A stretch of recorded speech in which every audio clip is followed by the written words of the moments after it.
और अगली खबर आजादी रांची से। डीजीपी अनुराग गुप्ता की नियमित नियुक्ति पर सियासी घमासान है। जेएमएम ने बीजेपी के प्रदेश अध्यक्ष बाबूलाल मरांडी पर निशाना साधा है। बाबूलाल मरांडी के सवालों पर जेएमएम के केंद्रीय महासचिव सुप्रियो भट्टाचार्य ने प्रेस वार्ता की और कहा कि गुजरात में भी पुलिस महानिदेशक की नियुक्ति और राजस्थान में राज्य सरकारों ने किया है। 7 जनवरी 2025 को हेमंत मंत्रिमंडल में यह फैसला लिया। अन्य राज्यों की तरह झारखंड में भी डीजीपी की नियुक्ति राज्य सरकार करेगी। झारखंड कोई पहला राज्य नहीं, ऐसा नियम अन्य बीजेपी शासित प्रदेशों में भी है। यह एक अलग परंपरा थी कि झारखंड सरकार यूपीएससी को नाम भेजती थी, फिर उसमें से कोई एक बनता था और जनता की ओर से चुनी गई सरकार की ओर से कैबिनेट में लिए गए फैसले के आधार पर डीजीपी बनाए गए हैं। बीजेपी के लोग एक नेता प्रतिपक्ष नहीं बना पा रहे हैं। सुप्रीम कोर्ट के उस फैसले पर अब हाई कोर्ट संज्ञान ले। ये जेएमएम की ओर से बयान है कि क्या नेता प्रतिपक्ष के लिए बाबूलाल, चंपई सोरेन या सीपी सिंह योग्य व्यक्ति नहीं है? आखिर क्यों नहीं बीजेपी नेता प्रतिपक्ष चुन पा रही है? जेएमएम की ओर से ये बयान है।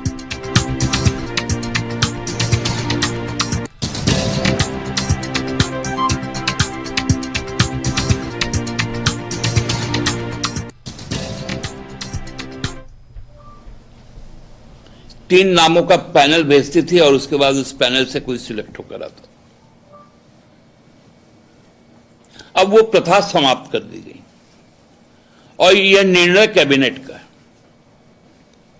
और कैबिनेट का निर्णय इसलिए है क्योंकि इस कैबिनेट को जनादेश प्राप्त है। आपको नहीं है बाबूलाल जी, आपको जनादेश है विपक्ष में बैठने का। साथ साथ जनादेश यह भी है, और आप सुप्रीम कोर्ट का हवाला दे रहे थे। सुप्रीम कोर्ट ने कहा कि भाजपा को नेता प्रतिपक्ष चुन लेना चाहिए। बाबूलाल जी, सुप्रीम कोर्ट के कहने के बाद आप नेता प्रतिपक्ष क्यों नहीं बना पा रहे? हमने तो डीजीपी बनाया कैबिनेट का डिसीजन पे।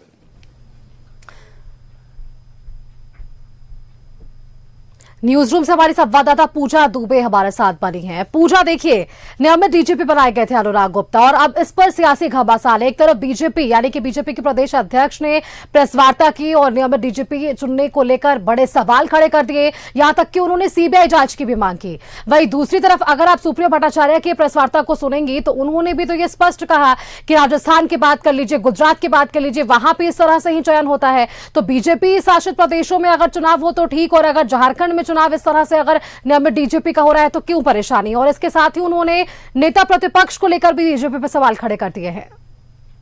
सुष्मिता, जिस तरीके से यहाँ पर बाबूलाल मरांडी ने कई सारे सवाल उठाए थे, हाई कोर्ट का यहाँ पर उन्होंने जिक्र किया था, सुप्रीम कोर्ट के फैसले के उल्लंघन का जिक्र किया है, तो उसी को लेकर के सुप्रियो भट्टाचार्य ने भी साफ तौर पर कहा है कि आखिर तब बीजेपी अगर हाई कोर्ट, सुप्रीम कोर्ट के फैसले को इतना ही मानती है, इतना ही जानती है, तो फिर यहाँ पर नेता प्रतिपक्ष वो क्यों नहीं चुन पा रही है? क्या उन लोगों को नाम नहीं मिल पा रहा है या फिर चेहरे ही अभी तक डिसाइड नहीं हो पाए? कुछ ही समय बच गया है बजट सत्र शुरू होने को लेकर के, और उन बीजेपी की ओर से कहा गया था कि बजट सत्र से पहले नेता प्रतिपक्ष का चयन कर लिया जाएगा। कौन होगा बीजेपी का नेता प्रतिपक्ष, और इन सारी चीजों पर क्लियरली उन्होंने अपनी बातों को रखा है। यहाँ पर सुप्रियो भट्टाचार्य ने साफ यहाँ पर कहा है कि पहले जो ये पूरी प्रक्रिया होती थी, डीजीपी की जो पूरे चुनाव की प्रक्रिया होती थी, पहले 3 लोगों का नाम यूपीएससी को भेजा जाता था और वहां से फिर एक व्यक्ति का नाम सामने आता था और वो डीजीपी के पद पर नियुक्त होते थे। और यही फैसला जो है वो हेमंत कैबिनेट ने 7 जनवरी 2025 को लिया कि अब झारखंड भी जो है वो अपने डीजीपी को खुद यहां पर चुनेगा। ये अन्य राज्यों में भी होता है। गुजरात का उन्होंने जिक्र किया जो कि बीजेपी शासित राज्य है, तो उनका कहना है कि बीजेपी शासित राज्य में अगर ये सारी चीजें हो रही हैं तो आखिर झारखंड ये क्यों नहीं कर सकता? झारखंड की वही सरकार है जिसे जनता ने जनादेश दिया है और उन्होंने सीधे सीधे कहा है कि अभी फिलहाल फिलहाल भारतीय जनता पार्टी को विपक्ष में बैठने का जनादेश झारखंड की जनता ने दिया है। तो जो पूरी यहाँ पर जो वोट मिले, जो सारी चीजें हुई, उसके बाद हेमंत सरकार जो है वो जनता की चुनी हुई सरकार है और उसने ये फैसला लिया है। तो सारी चीजों को यहाँ पर देखा गया है, अन्य राज्यों में भी इस तरीके से होता है, तो फिर झारखंड में आखिर क्यों नहीं हो सकता?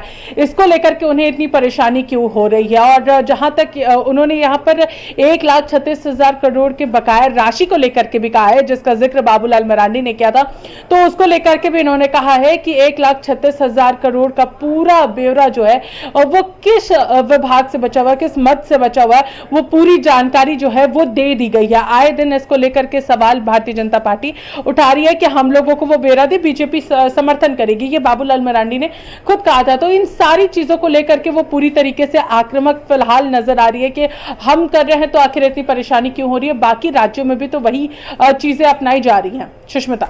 बिल्कुल पूजा, चलिए अभी इस पर सियासी घमासान जारी भी है और जिस तरह से ये बयानबाजियां हो रही है, ऐसे में निष्कर्ष क्या कुछ निकल कर आ पाता है, ये देखने वाली बात होगी। बहुत बहुत धन्यवाद पूजा, आपका हमारे साथ जुड़ने के लिए, तमाम जानकारियां हमारे दर्शकों के साथ साझा करने के लिए कि जिस तरह से नए डीजीपी यहां पर अनुराग गुप्ता बनाए गए थे और उस पर बीजेपी ने आपत्ति जताई थी, बीजेपी ने सीबीआई जांच तक की मांग कर दी थी। अब इस पर जेएमएम ने भी पलटवार किया और सुप्रिया भट्टाचार्य ने साफ शब्दों में कहा है कि यदि गुजरात और राजस्थान में डीजीपी जो है वो नियुक्त इस तरह से किए जा सकते हैं तो झारखंड में क्यों नहीं।